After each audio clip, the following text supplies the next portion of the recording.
Biķernieku trasē asfaltu iemēģināja Latvijas dragreises čempionāta dalībnieki.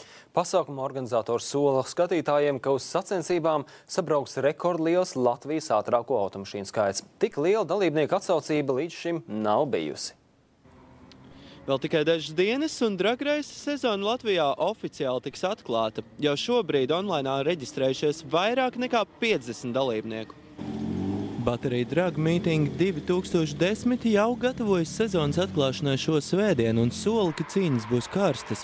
Latvijas ātrāko braucēju titulu iekārojuši arī motorsportisti no Igaunijas un Lietuvas. Šodien latvieši centās pierādīt savu profesionalitāti. Sezonas atklāšana ir 25. aprīlī svētdien, un pēc tam visas sezonas garumā būs 4 sacensības, gan 200, gan 400 metros braucējiem. Par visu tiks informēti gan mēdīji, gan skatītāji, un tad jau gala rezultātā atkal noteiksim čempionus.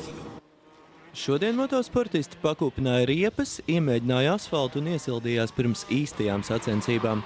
Turklāt pirmo reizi tika izmēģināts arī street klases sacensības, kurās braucamajiem nav tik augstas tehniskās prasības un arī zemāka dalības maksa.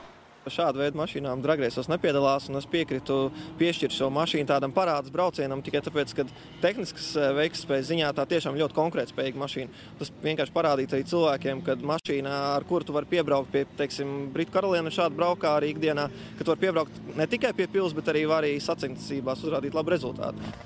Tikmēr bija kāds motosporta meistars, kas šodien centās popularizēt, kā daudziem varētu šķist, daudz pieticīgāku braucamo motorolleri. Šodien, es domāju, par kādu mašīnu sacensties tā, lai kādu izkost. Kā tev šķiet, kāds būs rezultāts? Es domāju, ka startu paņemšu, bet uz gala man varētu arī izkost. Tiešām apdzīstamā sākumā? Sākumā man nepaņems. Sacensībām pieteikšies gan iepriekšējo sezonu čempioni ar ļoti jaudīgiem dragsteriem, jeb dragreises auto, gan tās augtās tautas klases auto un motociklisti. Kaspars Beķers, Juris Binders, TV3 ziņas.